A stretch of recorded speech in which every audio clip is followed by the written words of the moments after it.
नमस्कार प्यारे साथियों, आज हम आपके लिए लेकर आए हैं माध्य या औसत से संबंधित प्रश्न। दे रखा है कि यदि सोम, मंगल और बुध का औसत तापमान 30 डिग्री सेंटीग्रेड है और मंगल, बुध और बृहस्पतिवार का एवरेज टेम्परेचर 40 डिग्री सेल्सियस है। यदि बृहस्पतिवार का तापमान 38 डिग्री सेंटीग्रेड है तो सोमवार का तापमान कितना होगा। ये ऑप्शन दे रखे आपके पास 4, 35 डिग्री, 30 डिग्री, 38 डिग्री और 8 डिग्री सेल्सियस या सेंटीग्रेड। तो यहाँ पे देखिए 3 दिनों का टेम्परेचर दे रखा है औसत, सोम, मंगल, बुध। तो सोम, मंगल, बुध का एवरेज टेम्परेचर 30 है, इसलिए तीनों का योगफल वो आ जाएगा। औसत को 3 से गुणा करेंगे तो 90 डिग्री सेल्सियस या सेंटीग्रेड। इसी प्रकार मंगल, बुध और बृहस्पतिवार का एवरेज टेम्परेचर दे रखा है 40 डिग्री सेंटीग्रेड। तो तीनों को 40 को 3 से गुणा कर देंगे तो ये तीनों का योगफल आ जाएगा। साथ में इसमें यह भी दे रखा है कि बृहस्पतिवार का temperature 30 degree Celsius, sorry 38 degree Celsius है। तो यहां पे बृहस्पतिवार का मान रख देंगे अपन, तो ये हो जाएगा मंगल प्लस बुध प्लस बृहस्पतिवार का मान 38 है बराबर 120।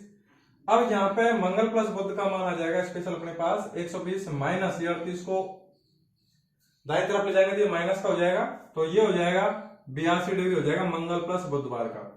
जबकि अपन के पास समीकरण 1 में ये दे रखा है कि सोम प्लस मंगल प्लस बुध तीनों का योगफल आ रहा है 90 डिग्री। तो समीकरण 1 में से यदि अपन समीकरण 2 घटा दें ये वाला, तो अपन के पास डायरेक्ट जो पूछा जा रहा है सोमवार का टेम्परेचर वो मान आ जाएगा।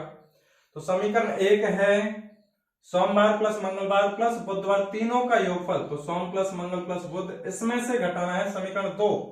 समीकरण 2 है मंगलवार प्लस बुधवार, तो मंगलवार प्लस बुधवार ही घटा देंगे, एलएचएस में से एलएचएस घटा देंगे, बराबर आरएचएस 90 है और इसका आरएचएस 82 है, तो 90 में से 82 घटा देंगे। अर्थात आपके पास देखिए यहाँ पे सोमवार प्लस मंगल प्लस बुध ये माइनस हो जाएगा, तो मंगल बुध माइनस और बुध भी माइनस में हो जाएगा, क्योंकि कोष्ठक के बाहर माइनस है, अंदर के चिन्ह परिवर्तित हो जाएंगे, मंगल से मंगल कैंसिल हो जाएगा, बुध से बुध, अर्थात आपके पास सिर्फ रह जाएगा सोमवार। और यहाँ आरएचएस में देखिए 90 में से 82 जाएगा तो 8 डिग्री सेल्सियस, अर्थात जो सोमवार का टेम्परेचर है वो आपका आंसर हो जाएगा 8 डिग्री सेल्सियस, अर्थात डी ऑप्शन आपका करेक्ट आंसर हो जाएगा। इसी प्रकार यदि बात करें अपन, एक सवाल है कि 15 लड़कों की औसत आयु 12 है, 15 लड़कों की औसत आयु 12 वर्ष है तथा 13 लड़कियों की औसत आयु 16 वर्ष है।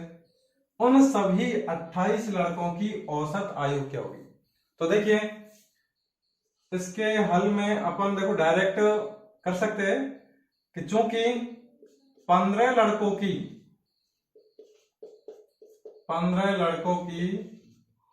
एवरेज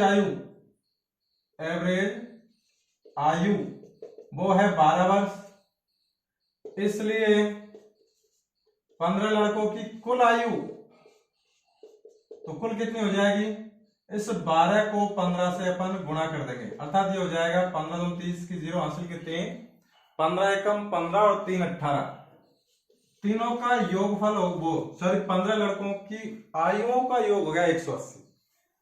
इसी प्रकार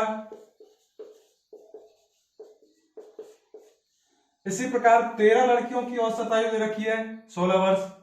इसी प्रकार 13 लड़कियों की औसत आयु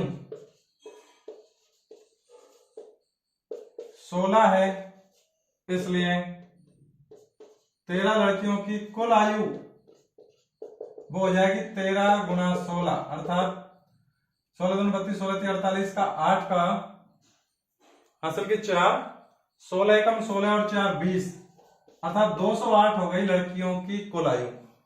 अब ये पूछा जा रहा है कि उन सभी 28 की औसत आयु, तो इसलिए सभी 28 विद्यार्थियों की आयु, 28 की एवरेज आयु,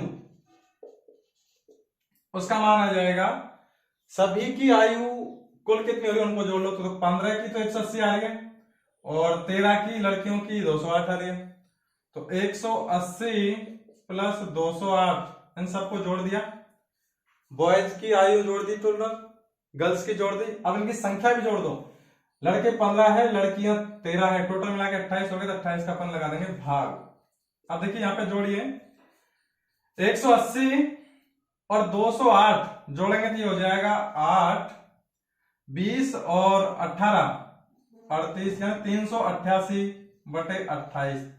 इसको और सरल कर लीजिए, 2 से काट दीजिए 14 बार, 2 से काट दीजिए 2 38 और 4, एक बार फिर दोबारा 194 और 14, इसको 2 से काट दीजिए, 2 नाम 18, 1 शेष बचेगा, अगला बताएंगे 4 14 हो जाएगा, 2 संते 14 और नीचे 7।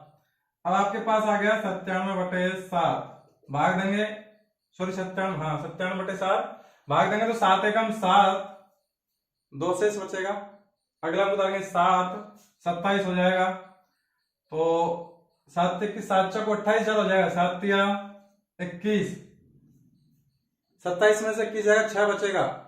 अगला अंक उतारने के लिए अपने पास कुछ है ही नहीं, पॉइंट लगाएंगे, 0 बढ़ाएंगे, ये हो जाएगा 60, 60 में 7 का भाग देंगे, 7 8 56, 8 बार भाग जाएगा, 60 में से 56 जाएगा तो 4 बचेगा, फिर 40 हो जाएगा, अगला अंक 0 बढ़ाएंगे तो 40 में फिर 7 का भाग देंगे, 7 5 35।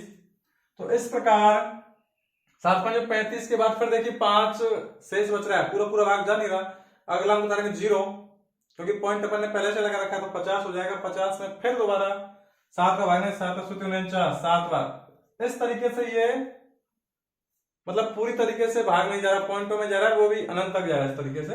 तो 13.856 है, इसको अप्रोक्सीमेटली अपन 13.86 लिख सकते हैं, क्योंकि जो तीसरा अंक है वो 5 या 5 से बड़ा है, इसलिए उसकी जगह पर 0 कर देंगे, उससे पहले वाले अंक में एक बढ़ोतरी कर देंगे। तो 13.86 वर्ष, ये इसका ऑप्शन हो गया, आंसर हो गया ऑप्शन नंबर C। इस प्रकार अपन किसी भी प्रश्न का आसानी से सॉल्यूशन निकाल सकते हैं, बशर्ते उसका अपन को कंसेप्ट क्लियर होना चाहिए। और भी इसी प्रकार की कंसेप्चुअल और ट्रिक्स भी अपन इस तरीके की वीडियो में निकाल सकते हैं, इस तरीके के सवालों में।